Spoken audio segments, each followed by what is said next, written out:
महाभारत में यह संवाद उस समय का है जब महाभारत युद्ध प्रारंभ होने वाला था। मामा शकुनी के कहने पर दुर्योधन अपने सभी बड़ों से विजय श्री का आशीर्वाद पाने के लिए उन सबके पास जा रहा था। जब दुर्योधन विजय श्री का आशीर्वाद पाने की इच्छा से माता कुंती के पास पहुंचा तो माता कुंती एक कोने में बैठी महाभारत युद्ध के बारे में विचार कर रही थी। तभी उनके कानों में एक परिचित ध्वनि आई, प्रणाम छोटी माँ। माता कुंती ने पलटकर देखा तो दुर्योधन हाथ जोड़े खड़ा था। तो कुंती ने कहा, आयुष्मान भव पुत्र। यह सुनकर दुर्योधन बोला, यह क्या छोटी माँ, मैं तो आपसे विजय श्री का आशीर्वाद लेने आया था। तब कुंती मुस्कुराते हुए बोली, क्या ये आशीर्वाद तुमने अपनी माता से लिया है पुत्र? दुर्योधन ने कहा, नहीं छोटी माँ, वह आपके आशीर्वाद देने से पहले मुझे ये आशीर्वाद कभी नहीं देंगी। कुंती बोली, तो क्या तुमने पितामह से यह आशीर्वाद ले लिया है पुत्र? दुर्योधन ने कहा, वो तो मेरी सेना के प्रधान सेनापति हैं छोटी माँ, मैं इसी को उनका आशीर्वाद समझता हूँ। कुंती ने पूछा, तो पुत्र आचार्य द्रोण और कुलगुरु कृपाचार्य ने तुम्हें यह आशीर्वाद दे दिया है क्या? दुर्योधन ने कहा, वो दोनों भी मेरी सेना के सेनापति में से ही हैं। तब कुंती ने पूछा, और विदुर से यह आशीर्वाद लिया है पुत्र? इस पर दुर्योधन ने कहा, वह मुझे यह आशीर्वाद कभी नहीं देंगे छोटी माँ, क्योंकि वह मेरी विजय चाहते ही नहीं है। महामंत्री विदुर मेरे हितैषी नहीं है छोटी माँ, क्या आप भी मुझे काका विदुर की भांति विजय श्री का आशीर्वाद नहीं देंगी? तब माता कुंती कहती हैं, हे पुत्र, विदुर को तुमसे कोई व्यक्तिगत आपत्ति नहीं है, लेकिन हाँ, यदि तुम हस्तिनापुर के विरोधी हो तो फिर वह तुम्हारा साथ कभी नहीं देने वाले, क्योंकि उन्होंने अपना संपूर्ण जीवन हस्तिनापुर की सेवा में ही लगाया है। वे हस्तिनापुर के हितैषी हैं पुत्र, और तुम्हारे भी हितैषी हैं। बड़े यदि किसी भूल पर टोकें तो उनकी ओर से मन मैला नहीं करना चाहिए। यह सब सुनकर दुर्योधन खामोश हो जाता है।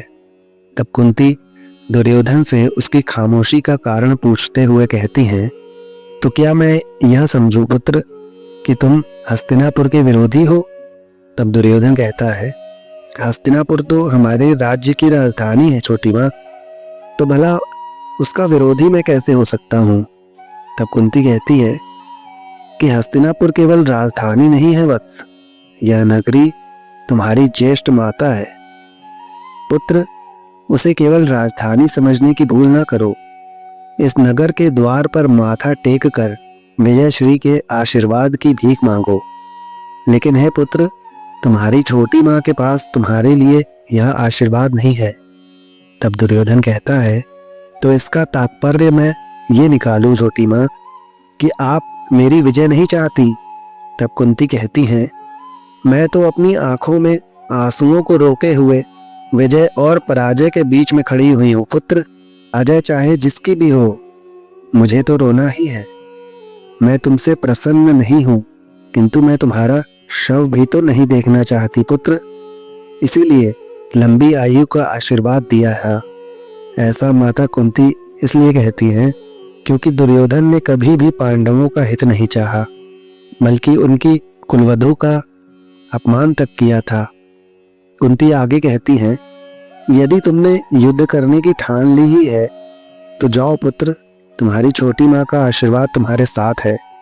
लेकिन दुर्योधन, एक बात याद रखना, मैं इस बात की गवाही नहीं दे सकती कि मेरे इस आशीर्वाद का कवच तुम्हें अर्जुन के बाण और भीम की गदा से बचा पाएगा या नहीं। ऐसा कुंती इसलिए कहती हैं क्योंकि एक माँ भले ही अपने पुत्रों को उनकी गलती पर माफ कर दे, लेकिन एक पति अपनी पत्नी का सम्मान या अपमान अपने हाथ में रखना चाहता है। यदि कोई अन्य उसका अपमान करे, वो उसे नहीं छोड़ेगा। यानी भीम और अर्जुन दुर्योधन के साथ युद्ध भूमि में क्या करेंगे इसका दुर्योधन को अंदाजा भी नहीं था। मित्रों, ये छोटा सा प्रसंग हमें बहुत बड़ी सीख देता है। दुर्योधन महाभारत का सबसे बड़ा अभिमानी व्यक्ति था, फिर भी वो माता कुंती से आशीर्वाद लेने क्यों आया? क्योंकि मामा शकुनी ने उसे सबके पास आशीर्वाद लेने के बहाने उनका मन टटोलने के लिए भेजा था कि जाओ देखो कौन तुम्हारे साथ है और कौन नहीं है। लेकिन ये प्रसंग एक बात तो सिद्ध करता है कि बड़ों के आशीर्वाद में बहुत ताकत होती है। पांडवों को सभी ने विजयश्री का आशीर्वाद दिया था, लेकिन दुर्योधन को माता कुंती के अलावा किसी ने भी विजयश्री का आशीर्वाद नहीं दिया था। यह कुंती का बड़प्पन था, लेकिन आशीर्वाद फलीभूत होगा नहीं होगा यह आपके कर्मों पर निर्भर करता है।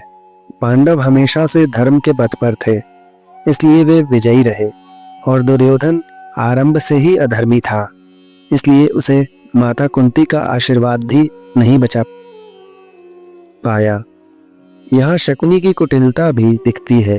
उसने जानबूझकर दुर्योधन को उसके सगे संबंधियों के पास भेजा ताकि उसके मन में घृणा और बढ़ जाए और वो युद्ध में उन पर बिल्कुल भी दया न दिखाए, ताकि हस्तिनापुर का विनाश हो सके, जो उसका परम उद्देश्य था। तो मित्रों, यह था माता कुंती और दुर्योधन के बीच का संवाद। मैं उम्मीद करता हूँ आपको यह संवाद पसंद आया होगा। तो इस वीडियो को अवश्य लाइक करें, और यदि इस चैनल पर आप नए हो तो इस चैनल को सब्सक्राइब कर लें और बेल आइकन प्रेस कर लें। धन्यवाद। राधे राधे मित्रों।